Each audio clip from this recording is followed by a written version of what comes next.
Senang beribadah dengan saudara hari ini. Sebentar kita akan bersama-sama membaca Katekismus Reformasi. Dan minggu ini kita masuk di dalam pertanyaan yang ke-26.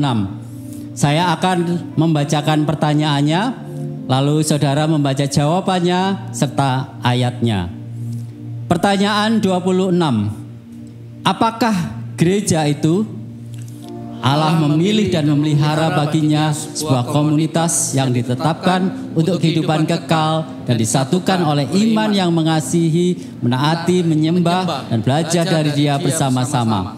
Allah mengutus komunitas ini untuk memberitakan Injil dan memperlihatkan dulu tentang kerajaan Allah itu melalui kualitas hidup bersama mereka dan kasih mereka kepada satu sama lain. Efesus 2, 19-22. Demikianlah kamu bukan lagi orang asing dan pendatang, melainkan kawan sewarga dari orang-orang kudus dan anggota-anggota keluarga Allah yang dibangun di atas dasar para rasul dan para nabi, dengan Kristus Yesus sebagai batu penjuru. Di dalam Dia tumbuh bangunan rapi tersusun menjadi bait Allah yang kudus di dalam Tuhan.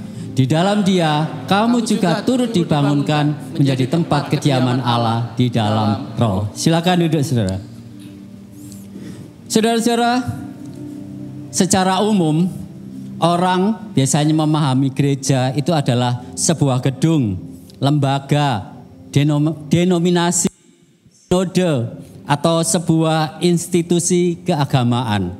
Dan di dalam perjanjian baru, kata gereja itu ditulis dalam bahasa Yunani eklesia, yang artinya pertemuan, kumpulan orang atau sidang jemaat.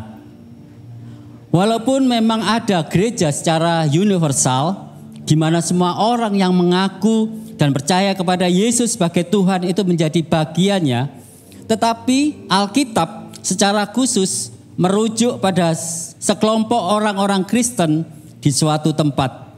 Di dalam perjanjian baru, gereja itu disebut sebagai komunitas perjanjian baru, yaitu satu tubuh di mana Kristus adalah kepalanya dan juga disebut sebagai mempelai Kristus. Saudara-saudara, gereja itu terdiri dari orang-orang dari berbagai macam budaya, kelompok etnis, semua kelompok usia yang sudah percaya pada Yesus Kristus sebagai Tuhan dan disatukan menjadi keluarga Allah. Sebab itu, sebagai keluarga, maka kita tidak bisa memilih siapa yang akan ada di gereja. Seperti kita juga tidak bisa memilih siapa yang menjadi saudara kita. Jadi apapun denominasi kita, maka umat Allah adalah bagian dari gereja dan saudara-saudara kita di dalam Kristus. Saudara, gereja juga disebut sebagai bangsa yang kudus, imamat rajani, dan umat milik Allah yang sudah diadopsi oleh Allah sendiri, yaitu melalui Yesus Kristus, dan dipakai oleh Allah sebagai alat yang digunakan untuk mencapai tujuannya di bumi, yaitu membangun kerajaannya. Tetapi sekalipun gereja disebut sebagai kumpulan orang-orang yang kudus melalui Kristus, kita harus memahami bahwa di dunia ini tidak ada gereja yang sempurna dengan pemimpin atau jemaat yang sempurna. Sebab itu moto di Gibeon ini adalah bukan tempat untuk orang sempurna, tapi tempat di mana kita semua disempurnakan oleh kasih karunia dan Injil Kristus.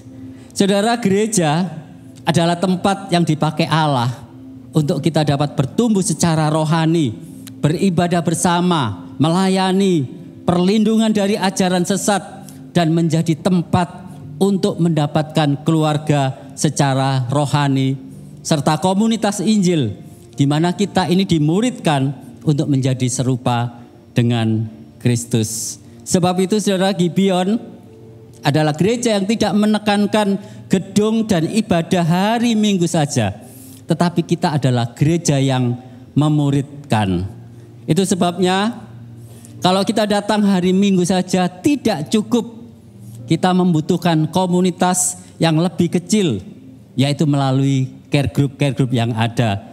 di mana kita dapat bertumbuh di dalam relasi yang otentik, saling mengasihi dan melayani, serta menjadi sarana pengembalaan di mana kita dapat menghidupi Injil dan panggilan kita secara maksimal.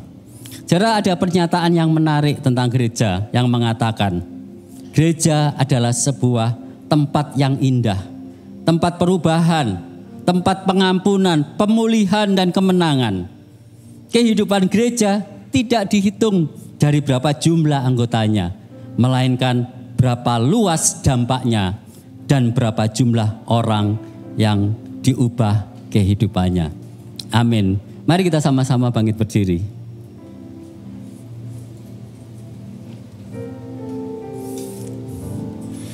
Saudara, mari kita merenungkan dari katekismus ini yang menjadi pertanyaan, kalau kita sudah bisa memahami esensi gereja, yang menjadi pertanyaan kita adalah apakah kita mau tertanam dan dimuridkan di dalam gereja yang sudah dirancang oleh Allah sendiri.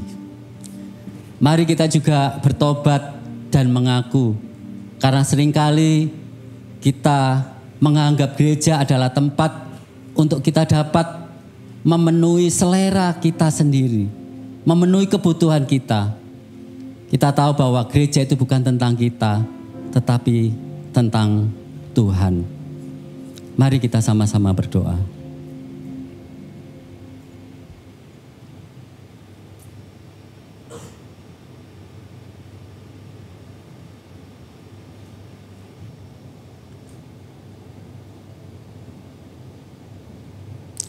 Terima kasih Tuhan, kalau oleh anugerah-Mu kami menjadi bagian dari umat-Mu, dari gereja-Mu yang sudah Engkau bentuk dan Engkau rancang sendiri dengan tujuan untuk membangun kerajaan-Mu dan memuridkan kami untuk menjadi serupa dengan Engkau. Ampuni Tuhan, seringkali kami menganggap gereja itu menjadi tempat hanya untuk memenuhi kebutuhan dan selera kami. Kami lupa bahwa gereja itu bukan tentang kami, tetapi tentang Engkau. Biarlah Tuhan melalui katekismus hari ini menyadarkan dan mengingatkan kami, supaya kami dapat menjadi bagian, tertanam dan digembalakan di gereja yang sudah Engkau tetapkan, sehingga hidup kami semakin diubahkan untuk kemuliaan nama-Mu. Terima kasih Tuhan. Hanya di dalam nama Yesus kami sudah berdoa. Amin.